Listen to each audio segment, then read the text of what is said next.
Today, design is the currency of the future. You know, creativity is the currency of the future. They come together because good design inspires. I think Felderman Keatinge Associates started, when Nancy and I met, and we not only fell in love with each other, but we also had the common passion for design and changing the environment.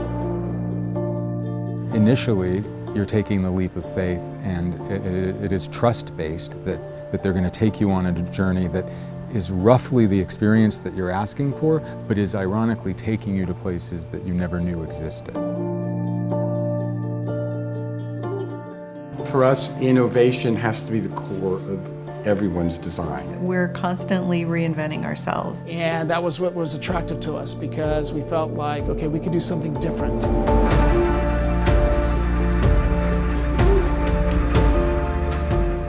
It's a lot of work. Yeah. But we entered it to affect people's lives.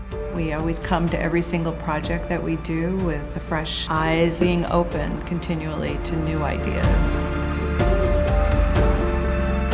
Reality is perception.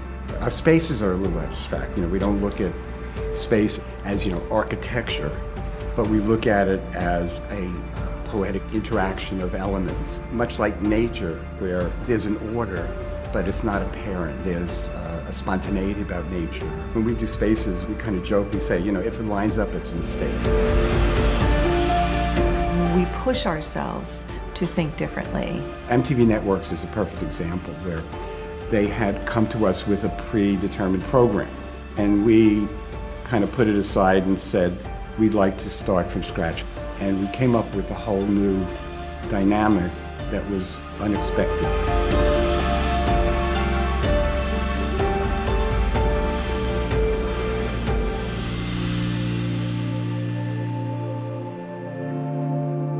Where does this compulsion for art come from? I was given a gift by my mother.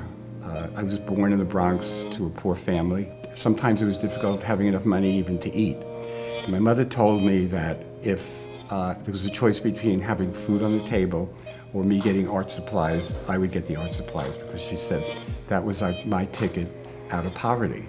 But I always knew that art was really special. I could draw from the get-go. And he'll sit up until 2 o'clock at night doing art.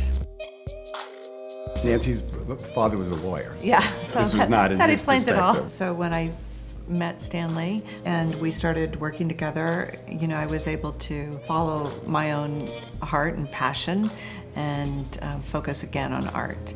I think what we do at the end of the day is bring that to our clients.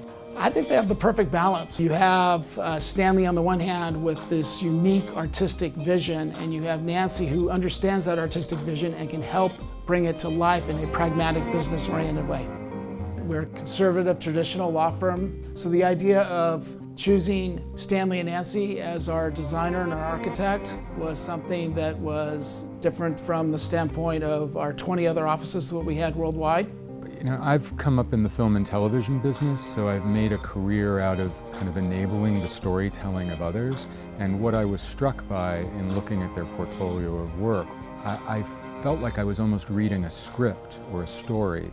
And I could almost project out from what I was seeing that they had already done, what they were yearning to do. And I think the art aspect for us is really core, because that's what touches on the spirit. Everything plays off of each other in a way that tells a story that is innovative, that is creative, and for the people that are working in the office and for visitors to the office, it has a great impact.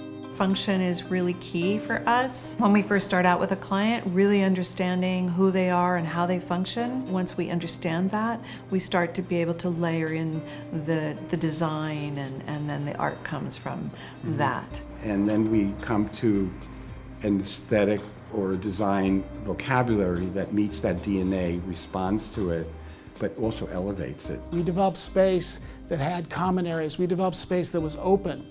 All of those ideas in an environment where you need to keep confidences was different and unique. But they did it in a way that recognized for us and for our clients as safety. a comfort. And in many ways, that is their art. So it was a great opportunity for us to, from scratch, write a new narrative and tell a new story about us, allow them to tell a new story about themselves as artists and visionaries, and it ended up being a great collaboration. We like to do site-specific work. It's large scale, it engages people. You know, Avalon has a 60-foot long graphic image of light and shadow because the art actually gave a sense of daylight. So when you walk in, you know, it lifts the spirit. Well, I think the core of who we are is also, you know, we take a very holistic approach to design. When you affect the mind and the body, there's a third aspect when it comes together seamlessly or in a very poetic way. You know, you touch the soul. And at the end of the day, you know, I think what inspires both of us is that we affect the way people work, the way they live, the way they feel at the end of the day. And that's the intangible part, you know, how does what you're doing and how does design, you know, influence people and change their lives. We're grateful for where we've been, and we're passionate about what we're doing and looking forward to what's next.